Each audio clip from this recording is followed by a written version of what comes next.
Welcome back to the podcast. Today, we're diving into a topic that almost everyone can relate to, but not everyone knows how to handle toxic people. Whether it's a friendship, relationship, or even at work. This dealing with the toxic behavior is something we all face at some point. In this episode, we'll talk about how to recognize toxic traits, the effect they can have on your mental health, and most importantly, how to set boundaries and protect your peace. So if you've ever felt exhausted after spending time with someone, this one's for you. So hi everyone, my name is Luigi Victoriano and this is our second episode of podcast. Ayan, mga toxic people, I know naranasan nyo to and me also. Grabe, like pinagkatiwalaan mo sila tapos babaksab ka din pala. You know, I have friend na ganito, then super wala naman akong ginawang mali. Like, eh, alam niyo yung super, alam ko ganito kayo like giving. Giving, it's giving, ganun ba? Hindi.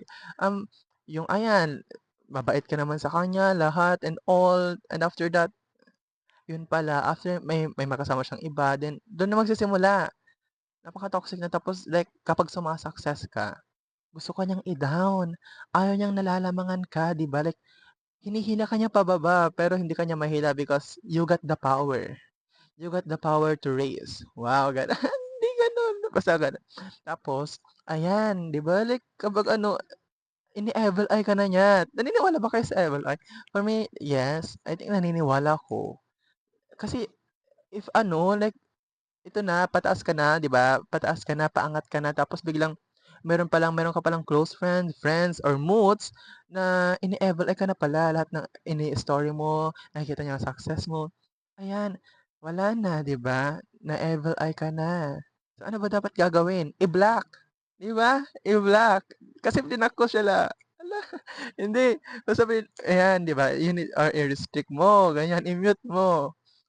Ayan, para mawala ang mga masasamang elemento. Hindi gano'n. Toxic people often shows their behavior.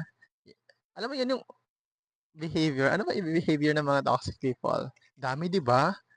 'Di ba super dami? They might constantly criticize, manipulate, or make everything about themselves. Sometimes they leave us feeling guilty for things we shouldn't even feel bad about. 'Di ba? Alam niyo ba yung pinaka-hardest part? Sometimes we don't even notice how much damage it's doing to our mental and emotional health, 'di ba? Ayan, mafe-feel mo yung parang, grabe, ito na pala, siya na pala yung nakakapagbigay ng stress, 'di ba? Yung pinagkatiwalaan mo yung kaibigan mo tapos dun ka na pala na-stress, ganyan, oh my God.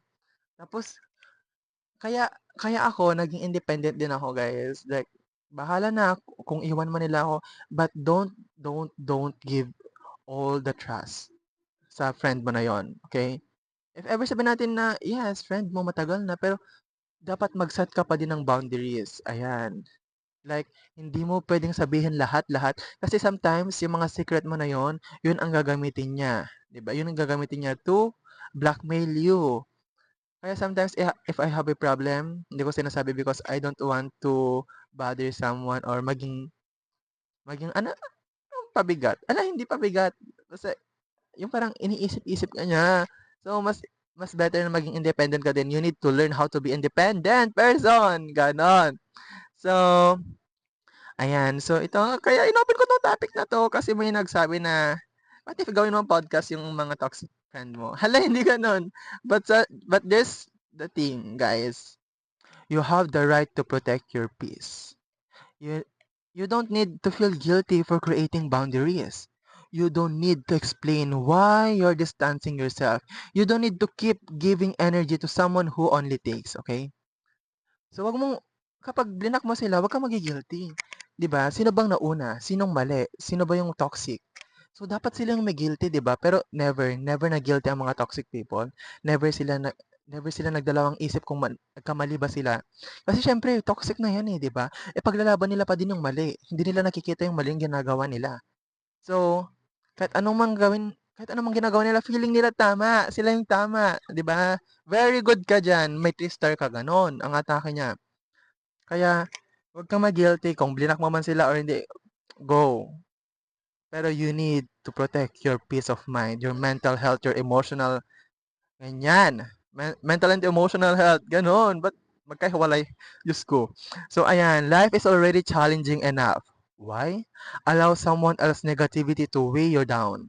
Ayan, di ba? Pababagsakin ka niyan. Diyos ko, ang dami mga ganyan. So, surround yourself with people who inspire you, lift you, and bring out the best in you.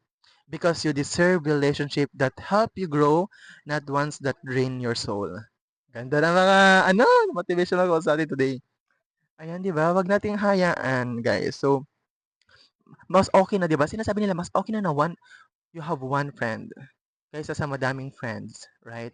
Kasi pag madaming friends, ayan, diyan na magkakalabuan, guys. So, it's better na mag-isa, dalawa, ganon. Pero, yes, di ba? Masaya naman magkaroon tayo ng madaming friend, but real friend, not a toxic friend.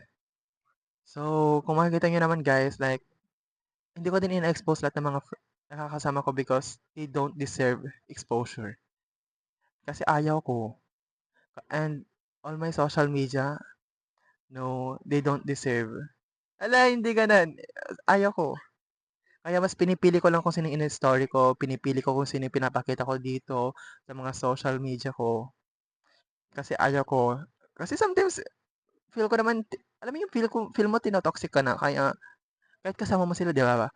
Naniniwala ka ba kapag nag-away kayo, then after nun, mga ilang months, okay na kayo, then feel mo ba real pa din ba yung samahan nyo?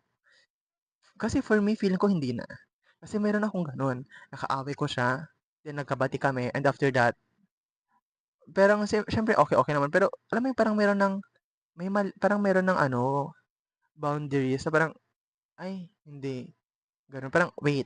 Ganon. So guys, if you're listening right now and you've been struggling with toxic people in your life, let this be your reminder. You are stronger than their negativity. You are worthy of love, respect, and peace. Don't be afraid to step back and let go and prioritize yourself. Protect your energy because when you do, you create space for the right people and the right opportunities to enter your life. So, guys, this is our last clip. So, thanks for tuning in today's episode. Remember, choosing peace over chaos isn't selfish. It's self-love. Until next time, take care of yourself and keep shining, everyone.